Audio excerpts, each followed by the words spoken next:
Well, hello, my friend. Cheers, and welcome to today's edition of Coffee with Kelly, where we're going to talk all about the gift that just keeps on giving. Mom guilt, everybody's favorite.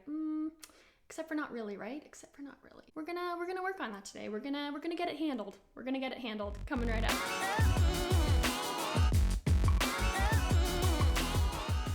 So diving right in, I know our questions usually come from one individual source that I've received through email or via social media, but this was a question I've been asked a lot over the past 2 weeks because I've been traveling more. I've been traveling more than I ever have since having kids, and I was constantly asked, do you miss your kids? Do you feel guilty about leaving your kids? What about your kids? Who's taking care of your kids?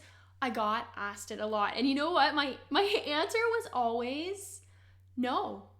It really, because I don't really get super homesick for my kids. I don't. And I didn't really realize until I started seeing other people's reaction that my response was kind of out of sync with the norm. So I just want to talk a bit about that today, how I approach guilt, because I think I maybe look at it a little bit differently. I don't know, I could be totally wrong, but just by some of the hairy eyeballs I got giving my answer over the past 2 weeks, I thought it would be something worth discussing. So for me, it's not about pretending guilt doesn't exist. It's about seeing it as a really valuable source of information and then doing something about it moving forward. Whether it's moving on or letting something go, or moving on in the sense of making some changes into how I parent my kid, making some changes to my routine, making some changes into the way that I think and I act and I behave, because I'm using that guilt as an alarm bell that, okay, something's off here. I need to make some changes to move forward, living aligned with my values and my goals and my hopes and oh, look at me, I'm going all kumbaya on you. But I think you know what I mean. And it's really hard to let go of that guilt sometimes, because I know for me personally, I know for a fact I have used my guilt to make myself feel better as a mom. Like, if I really miss my kids, that must show how much I love them. Or if I really feel bad about that thing I screwed up, or that thing I said, or that thing I did that I wish I could take back, well, it must mean I'm a good mom because I care so much that I'm gonna make myself so miserable. It must mean I'm such a good mom. And I just don't buy into that. I really don't see that as being helpful. And it's not an easy thing. It's not an easy thing to let go of those really ingrained ways of thinking. If you associate how much you miss your kids with how much you love them, or how much you beat yourself up about making a mistake with how much you love your kids, it's a really tough cycle to break. But it's possible. It's absolutely possible. I did it. You can do it too. And I guess the big thing is how, right?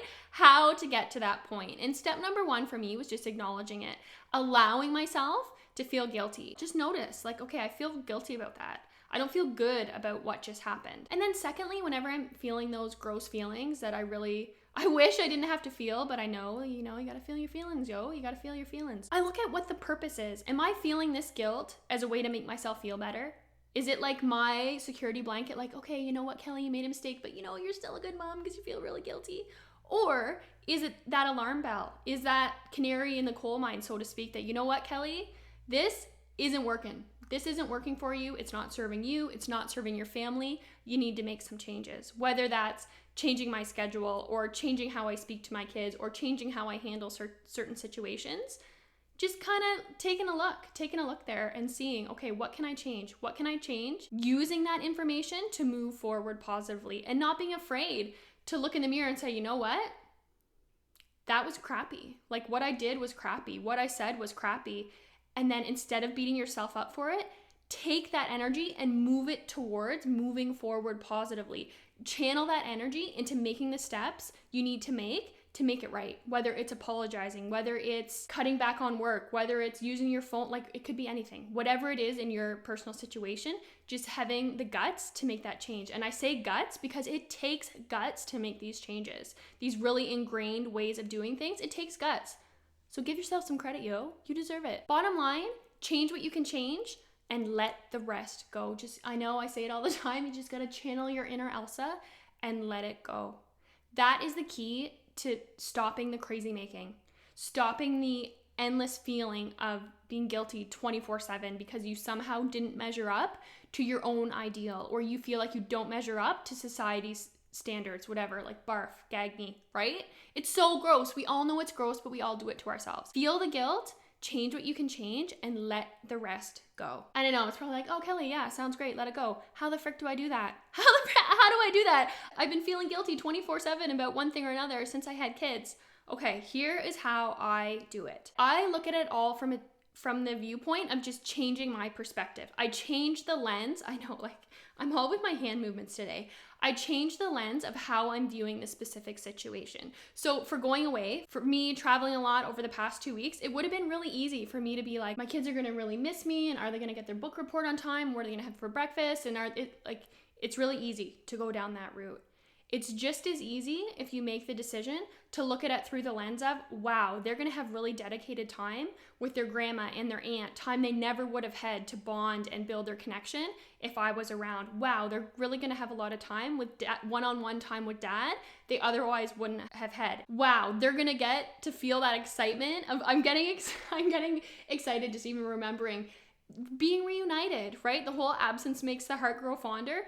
Having those feelings of really missing someone and being excited to welcome them back into your life and really have that appreciation for what it's like to miss someone. It's a gift. It really is a gift. And hello, gifts from the airport don't hurt either. Oh my gosh, I got the cutest astronaut outfit.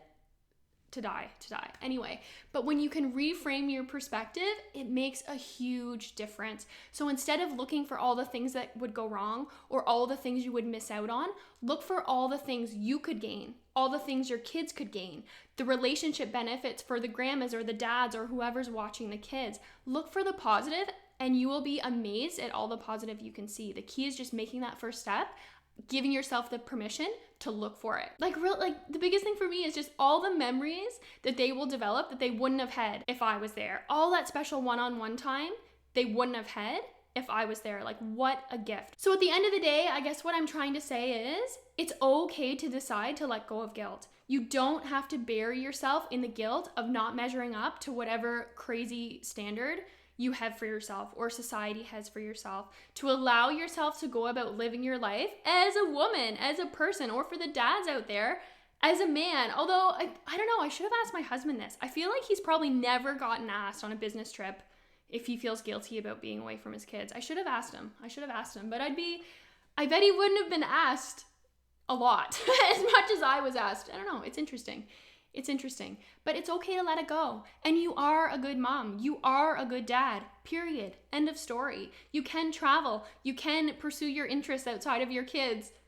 That doesn't take away from how much you love your kids and how much you love being their mom or being their dad. Like, really, I really mean that. I'm putting it all out there. You know me, I just want to like hug the cameras. Anyway, I know I'm going down a weird path, but I'll stop. Get it together. Just notice your guilt. Think about its purpose. Is it trying to drag you down, or can you use that information to move forward positively? And then just take those steps, whatever they may be, whether it is spending more time with your kids or whether it is, you know what, saying yes to that business trip you've been saying no to for the past 3 years. Just make those steps, whatever works best for you and your family. So I hope that helps. I don't know. I hope that wasn't like too long-winded and rambly, but I think it's something we can all relate to at one time or another, feeling those guilty feelings and having them weigh us down. So thank you so much for joining me. As always, love talking to you. If you have a question or comment or anything you'd like me to cover on an upcoming episode, make sure to leave it in the comments below. You can DM me on social media or use the hashtag coffeewithkelly. Always love hearing from you. So that's all for now, guys. I'll catch you